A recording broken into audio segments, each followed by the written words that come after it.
welcome to Open Exhaust Models. This is Paul here.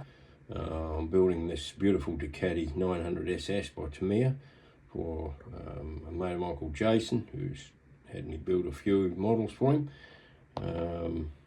So I'll show you what I've been doing. No worries guys, so I've polished all these, tank, guard and everything like that. So I put a lot of work into those. But that's looking really good. I've got the frame there, which is to get that still to be painted. I've done the motor pretty well, most of that.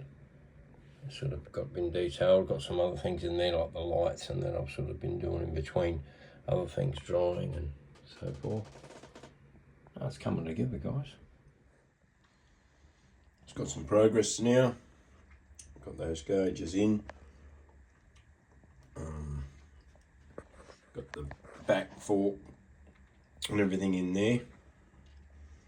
And then I've got the exhaust there. What I usually do is I tack on these things, I tack the exhaust together and on there with, with a bit of glue, so it's not attached to the bike, if you know what I mean. It's all tacked for the shape, and then I can remove it and sand it and paint it and put it back on, so I can fill any gaps in that while I'm out, while it's out. Yeah, it's coming on guys. Okay guys, so I'm coming along a bit now. I've got some more done with the Ducati. Also what I did was I used the anodized aluminium with a black, I put, oh sorry, I sanded them all down, the exhausts, and then I put a gloss black on, and then just gave that a real good buff up so it's polished, and then I put the anodized aluminium on and they've come up really nice. I'm going to do some heat staining as well. Okay, so the third thing I've been working on is something that I'm really excited about, and that's this respoking. When you have those type of wheels, like on, the big spoke wheels on those type of bikes, it's one thing, but any bikes that come out with real spokes, depicting, old Manx Nortons and things like that, or any 70s bike with spokes, you can do a real good job of the bike, but in the end, I've realised now that, the one on the left there, the spokes that come with a bike look like absolute crap.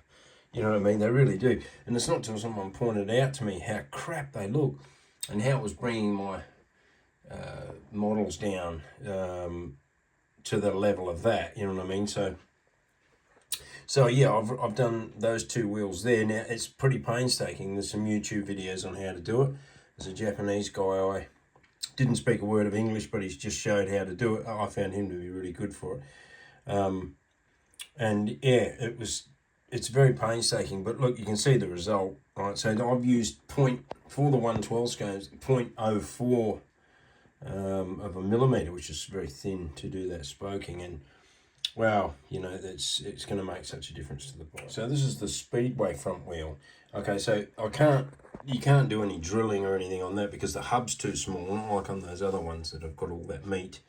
There's no meat on the center there, so I've had to just glue those across, into the top of the, because this is the 3D printed wheel. Just gradually cut the other crappy spokes out, the bigger ones, and then put these in. So these are again 0.4 millimeters. It's nice and thin. So, and I've weathered up because it's never going to look perfect around the edge like they do, because it's a 3D printed material, and I was trying to. So yeah, but it doesn't matter because it's got a bit of dirt on it anyway. But that wheel looks 100% compared to the crap that was on there before. Yeah, and so do they. I'm really happy with that. Well, thanks a lot for watching, guys, and I appreciate that, and we'll catch you in the next one.